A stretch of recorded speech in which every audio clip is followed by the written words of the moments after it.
Johnson & Johnson gets big news in the world of COVID vaccinations. Texas Motor Speedway is officially up and running again, with vaccinations starting. And are cell phones better for your mental health than you realize? Broadcasting live from the University of North Texas, this is ntTV News at Noon.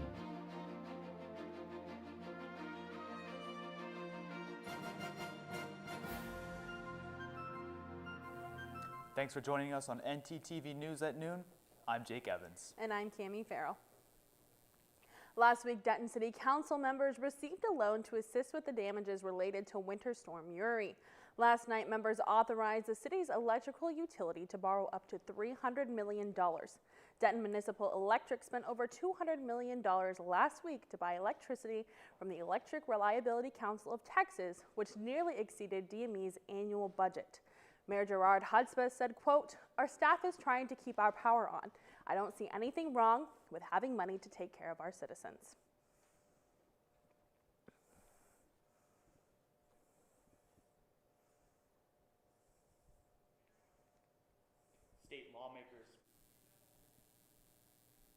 State lawmakers are currently investigating ERCOT's recent failures to secure Texans and their power grid. This is a map of the Texas power grid. It's operated by ERCOT and operates 90% of all the electric power in the state. The breakdown in the statewide power system has also led to a lawsuit filed by the parents of an 11-year-old boy who died during the storm.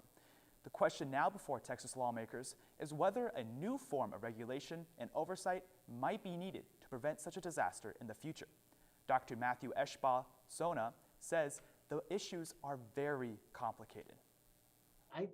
But in terms of, party politics, there are fundamental differences in terms of how Republicans and Democrats look at regulating the economy. The state of Texas doesn't have a lot of regulation. This is a really good example. Do we really expect Republicans who are still in charge of the executive, judicial, and legislative branches to do something about this? Or is this a public relations campaign? Governor Abbott, as this is happening, he's blaming ERCOT, but not taking responsibility and not pushing something forward. So I think there will be a review. This sort of lawsuit might help to keep the story in the news. It might put additional pressure on legislators and the governor to do something, but it would require a restructuring of how we look at energy regulation and frankly, regulation of many different industries in the state of Texas. And I'm not sure that, Republicans, Rick Perry, tweeted out, we'd rather have, most Texans I know would rather go 3 days without power than have the federal government involved in their business. I think that's a strong signal. Somebody who's not currently under fire, not being an active representative, but still, I wouldn't be surprised if that's a common refrain among key Republicans. The investigation has resulted in 5 ERCOT board members to resign. All 5 members live outside of Texas. Tonight, Governor Greg Abbott is set to deliver a statewide address over the effects of the winter storm and what he plans to do to help Texans recover from the effects of the storm Uri. Abbott's address on Wednesday will be followed by a visit from President Joe Biden this Friday, who is scheduled to visit Houston to assist the damage of the storm. The weather was great on my walk to the station this morning. Yeah, after last week's weather, all of that sunshine is really great. Let's take it to our weather anchor Hannah Gonzalez to find out if it's here to stay. Thanks, Jake and Cami. The weather's beautiful out here. Denton's currently sitting at 58 degrees. You can see that wind going, making it feel even cooler at 55. But now if we move into tonight's conditions, it will still remain clear. Temperatures will drop a bit at 52. Feeling even cooler at 48 with those northeastern winds coming at 8 miles per hour. Now, if we take a look at tomorrow's conditions, that's when we will see a 70% chance of rain, making the temperatures drop a bit at 51 and feeling even cooler at 47. Now, I'll talk about the rain chances we will experience later on in the week during the 7-day forecast, but for now, back to you in the studio. The U.S. Food and Drug Administration says that Johnson & Johnson's COVID-19 vaccine has met its requirements for emergency use. They still have a few more steps that need to be taken before it's out for public use, though. According to the FDA, the Johnson & Johnson vaccine is 70% effective in protecting against severe COVID-19 infection 14 days after receiving it, and that number drops to 66% 28 days after receiving the shot. The FDA's Vaccine and Related Biological Products Advisory Committee will meet on Friday and discuss how they will move forward. CVS is getting additional COVID vaccines thanks to the Federal Retail Pharmacy Program. CVS originally received 250,000 vaccines rolling out on February 12th. Now the company will start distributing 570,000 additional vaccine doses starting tomorrow, as well as adding 11 states to the list of supply vaccinations. Vaccinations increase. CVS says that it will continue to add more states to the list. With the U.S. reaching a grim milestone of more than 500,000 deaths due to COVID-19, some health experts are warning that new strains could cause even more issues for the country. I wake up every day to get through the day. Everything is just, I have to get through this day. Don't worry about the next one. I blame myself. David blames himself. The doctor blamed himself. Gigi Morse died from COVID-19. She was 6 years old. One of the more than 500,000 lives lost since the pandemic began. Still, experts like Dr. Anthony Fauci are cautiously optimistic. The infections per day are going down. But there are fears of another surge. A new report from the Center for Infectious Disease Research and Policy warns a more contagious variant could spike cases beginning in March. And the report suggests speeding up the vaccinations by skipping second doses for now. It's also crucial to practice safety measures we know work, like social distancing and wearing masks.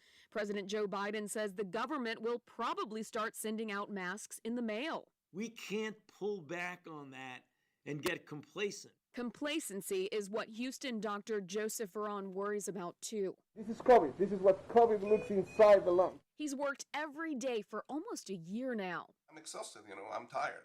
It's day in and day out. In the meantime, lawmakers are trying to come to some kind of agreement on a COVID-19 relief bill, with news from the House Majority Leader that they plan to vote on the $1.9 trillion plan Friday.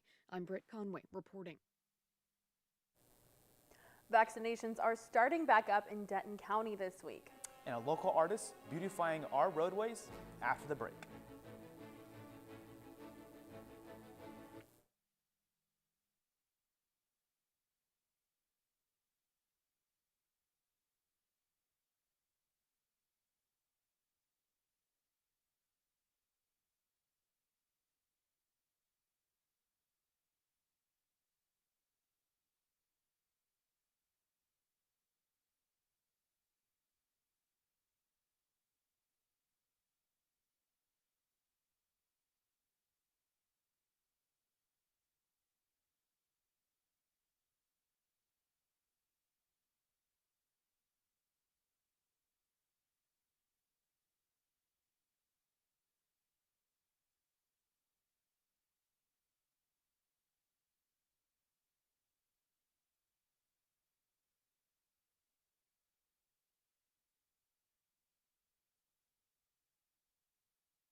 The weather ruined many things for Texans last week, including vaccination schedules. Let's take you to our live shot reporter, Bella Quintanilla, for more on how Denton is catching up. This week, the U.S. surpassed 500,000 deaths as a result of COVID-19, with 3,000 from Tarrant County alone. Now, a vaccine super site is set to reopen. The Texas Motor Speedway will initiate a new race today for people who need their second dose of the vaccine. The Speedway has postponed thousands of distributions as a result of Winter Storm Uri and Viola last week. 3,000 shots of Moderna vaccine are set to be administered today. Come Thursday, 11,000 shots will be distributed from 6:30 a.m. to 6 p.m. with 9,000 more on Friday. Denton County is expected to provide free bus transportation to Texas Motor Speedway. Now, those who want their second dose must have pre-existing appointments through the DCPH vaccine portal. Denton County will resume their first dose appointments this coming Monday. Jake and Cammie, back to you. From Texas to Washington, the U.S. is seeing issues with snow. Just last week, Texas suffered a deadly winter storm. Now snow is causing problems for the state of Washington. On Tuesday morning, 10 feet of snow was measured on Snoqualmie Pass in Washington. Authorities also had to shut down Stevens Pass twice on Monday due to snow blanketing. One side of the roadway making dangerous for drivers, the Northwest Avalanche Center says it hasn't seen conditions this dangerous in years. First responders are advising that residents should avoid backcountry roads due to the conditions. I hope there's great weather to go picnicking this weekend. That sounds like a lot of fun, Jake. Hannah, is it going to be nice and sunny this weekend?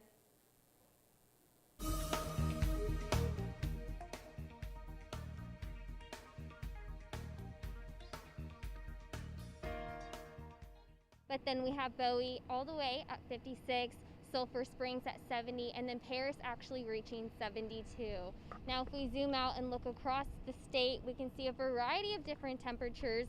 We have Amarillo all the way at 45 degrees, and then those warmer cities, Austin and Houston, both at 72. Now moving into the 7-day forecast, I mentioned earlier that we will see that 70% chance of rain tomorrow with a high 51 and a low 42. If we take a quick look at Saturday and Sunday, we see that 80% chance of rain, and Sunday we will actually have a chance of thunderstorms with a high of 62 and a low 44. Monday, the sun will peek out for us a bit with a high 55 and a low 39. And then Tuesday and Wednesday, the sun will come back to us Tuesday with a high of 60 and a low 42. That's all I have for weather today. Back to you at the desk. A local artist is using her talent to touch Denton roadways. ntTV's Michelle Brooks has more.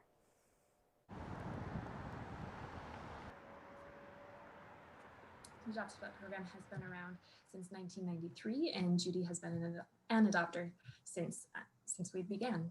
Longtime Dentonite Judy Smith has been using functional art in unique ways to keep Denton beautiful. I picked this spot because it's someplace I drive by all the time. It took me 2 months just to get it clean. It was so badly littered and silt built up, but once I got it clean, then I started decorating it. And so to me, it was almost like my own personal little art gallery that I just changed whenever I got a whim. And what was fun about it was so many people react to it. Judy's decorations not only catch people's attention, but are also meaningful to many.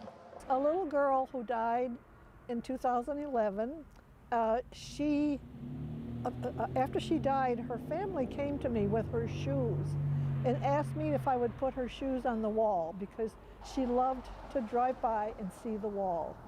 And I said I'd love to. So her shoes are there, and I made a sign for her of the years of her life. And the neatest thing is her father now mows the adopt-a spot for me and for her. And for Judy, that's what it's all about. Everybody can do this. Everybody can make their own little mark. And that's what I like to do. In my own small way, I like to do something that when I'm gone, somebody will remember I was here. When we come back, learn more about how the pandemic has affected digital finance. And find out if cell phones can change your life for the better. Stay with us.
So Cami, what's something you never leave home without? I think it would have to be my cell phone, Jake.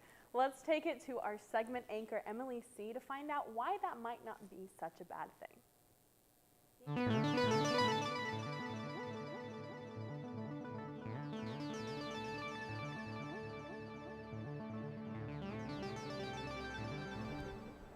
Thank you, Jake and Cami. In this day and age, some people believe being on the phone makes you lonely. However, one new study says otherwise. The study out in JAMA Psychiatry shows that talking to strong listeners 10 times a week can decrease feeling of loneliness by 20%.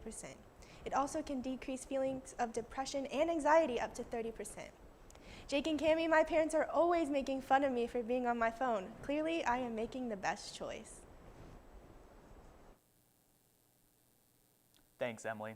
Since its creation in 2009, the cryptocurrency Bitcoin has caused quite a stir amongst investors and Wall Street. And now, since the start of the pandemic, the electronic currency is turning heads all around the world. Bitcoin hit $300. In 2017, it hit $17,000. And now, in the past month, the famous cryptocurrency broke $55,000 per coin. But what does this really mean? And is Bitcoin worth looking into as a legitimate currency?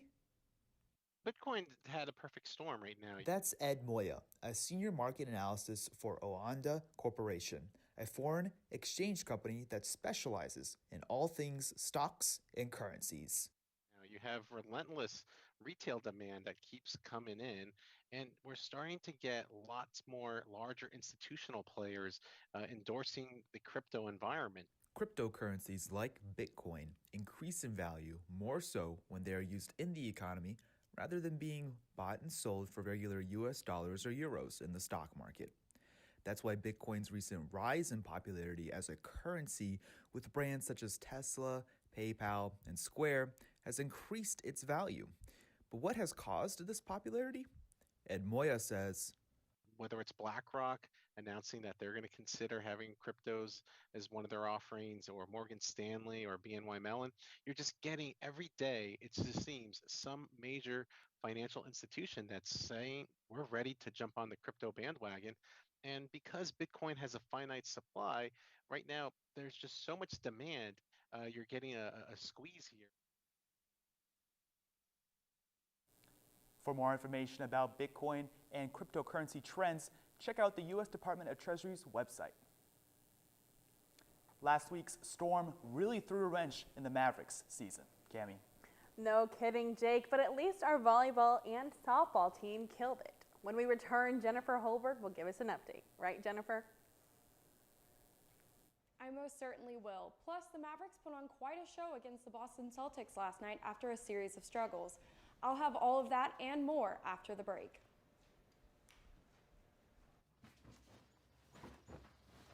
Hey!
Green volleyball team swept rival Texas State on Monday. The team was led by senior Barbara Martin with 11 kills and 5 aces. Senior Kaylee Scopel also had 25 assists in the match.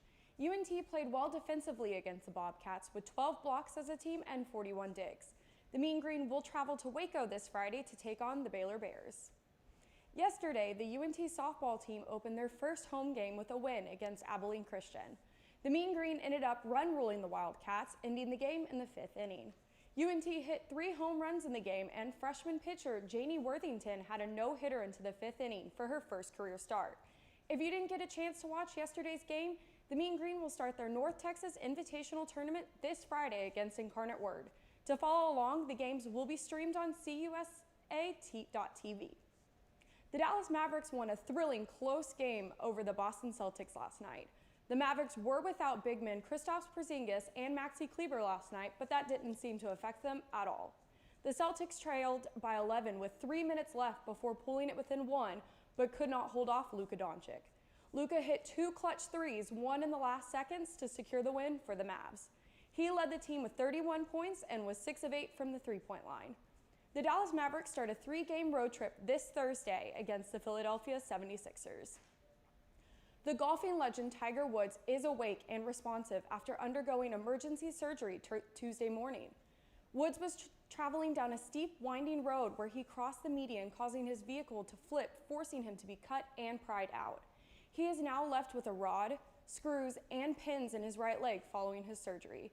Sheriff Alex Villanueva with the Los Angeles County Sheriff's Department said that there were no skid marks indicating Woods was impaired. We are happy to see Tiger is all right and wish him the best on his recovery. Well, that is all I have for sports today, so back to y'all at the desk. All right, all you snack lovers of Texas, get your queso, guacamole, and salsa ready because today is National Tortilla Chip Day. Excuse to sit back with some chips and dip, you now have one. The crispy snack's origins come from Mexico, but it gained popularity in the 1940s when it was mass introduced in Los Angeles. Be sure to check out hashtag National Tortilla Chip Day on social media if you need some inspiration. Well, Cammie, I'm a fool for some good guac. What's the ideal chip pair for you? I think I'm gonna have to go with like a salsa verde. Well, thanks for watching us today on ntTV News at Noon. Join us again tonight at 6 here on North Texas Television.